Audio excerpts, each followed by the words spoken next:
They weren't just criminals. They were emperors of the underworld. From Chicago's speakeasy king, Al Capone, to Mexico's elusive escape artist, El Chapo.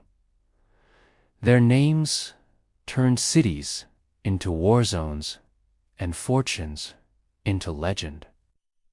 Griselda Blanco ruled Miami with a diamond-studded pistol, while Matteo Messina Denaro built a billion-euro empire from the shadows of Sicily.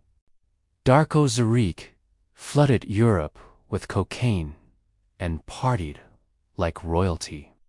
But only Francesco Schiavone turned garbage into gold and built a $47 billion kingdom. These mob bosses didn't just chase wealth. They rewrote the rules of power, luxury, and fear. Welcome back to our channel. Before we get started, make sure you subscribe and hit the bell icon so you never miss a video from us. Al Capone, $1.3 billion. Al Capone wasn't just a gangster.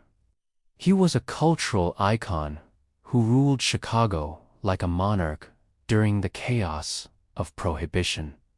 With a fortune adjusted to today's value at $1.3 billion, Capone built his empire on bootlegging, illegal gambling, and a ruthless network of loyalty and fear. When the U.S. government outlawed alcohol in the 1920s, Capone saw an opportunity and transformed it into a gold mine.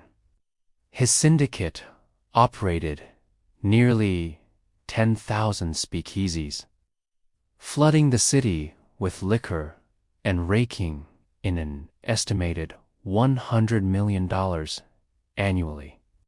While millions of Americans starved during the Great Depression, Capone lived like royalty.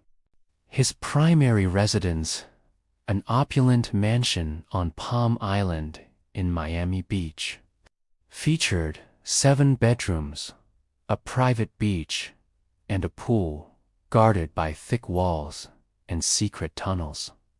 In Chicago, he kept a luxurious suite at the Lexington Hotel, fortified with bulletproof windows and armed guards.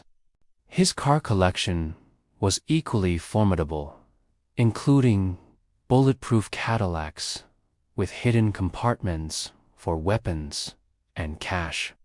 The infamous 1928 Cadillac V8, designed to mimic police vehicles, became a rolling fortress. Capone's wardrobe reflected his lavish taste: hand-tailored suits, silk ties from Italy, and diamond-studded accessories. Yet, beneath the luxury, he maintained his grip on the underworld through bribery, violence, and charisma. Strangely, he also ran soup kitchens to feed thousands, earning him an odd mix of fear and admiration. In a world where power often hides in shadows, Al Capone made sure his legacy blazed in bold headlines and whispered legends. El Chapo, E-Billion. El Chapo wasn't just a drug lord. He was a shadow king who turned tunnels into highways of wealth. As the ruthless leader of the Sinaloa cartel, El Chapo built a criminal empire worth $1 billion, moving massive quantities of cocaine, heroin, marijuana, and methamphetamines across continents. At just 5'6", his nickname meant Shorty, but his reach towered over Mexico and spilled into the United States. His operations were vast, global, and shockingly sophisticated. He owned private jets for rapid escapes, beachfront mansions guarded by armed soldiers, and hideouts equipped with escape tunnels that cost millions to build. His vehicles included armored SUVs and custom sports cars, each a symbol of his bulletproof lifestyle. El Chapo didn't just accumulate wealth, he bought governments, with bribes flowing like rivers. He escaped maximum security prisons twice. Once in a laundry cart, and once through a mile-long tunnel with lights and ventilation. His personal tastes were extravagant: designer suits, custom-made shoes, and a collection of rare watches adorned a man whose very name evoked terror and awe. Lavish parties featured fine cuisine, live entertainment, and tight security. Yet, despite all the money, power, and myth, justice caught up with him. In 2016, El Chapo was captured, extradited to the United States, and sentenced to life plus 30 years. The man who once moved mountains of drugs now sits behind concrete walls. But his legend and the empire he forged beneath the earth continues to echo across the globe. Griselda Blanco, $2 billion. Griselda Blanco, known as the cocaine godmother, was one of the most feared and wealthiest women in the history of organized crime. With a net worth estimated at $2 billion, she did unjust deal in narcotics. She rewrote the rules of power in a world dominated by men. Born in Colombia and rising through blood and betrayal, Blanco transformed Miami into her personal kingdom during the 1970s and 1980s. Her organization trafficked over 300 kilograms of cocaine per month, flooding American streets with white powder and filling her vaults with millions.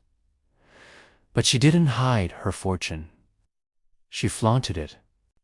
Blanco's mansions were palaces of excess: marble floors, crystal chandeliers, and gold-plated bathroom fixtures. One swimming pool was famously shaped like the map of Colombia, a tribute to her brutal rise. Her personal arsenal included a diamond-encrusted pistol, always by her side. She wore emerald rings the size of marbles, owned platinum bracelets engraved with her name, and rode in bulletproof Rolls-Royces and Bentleys, each with personalized plates and hidden compartments. For her son's birthday, she reportedly spent over $1 million flying in performers from around the world. Blanco even purchased a private island in the Bahamas used for quick escapes and quiet indulgence. Her closets overflowed with designer fashion, often worn once before being discarded. But the empire she built on fear and violence couldn't last forever. Eventually, law enforcement caught up. Though her reign ended in handcuffs, the legend of the Cocaine Queen continues to haunt the underworld. Matteo Messina Denaro, $4 billion. In the rolling hills of Sicily, hidden among olive groves and sun-drenched villas, lived a man whose name struck silent fear across Italy. Matteo Messina Denaro, known as Diabolik,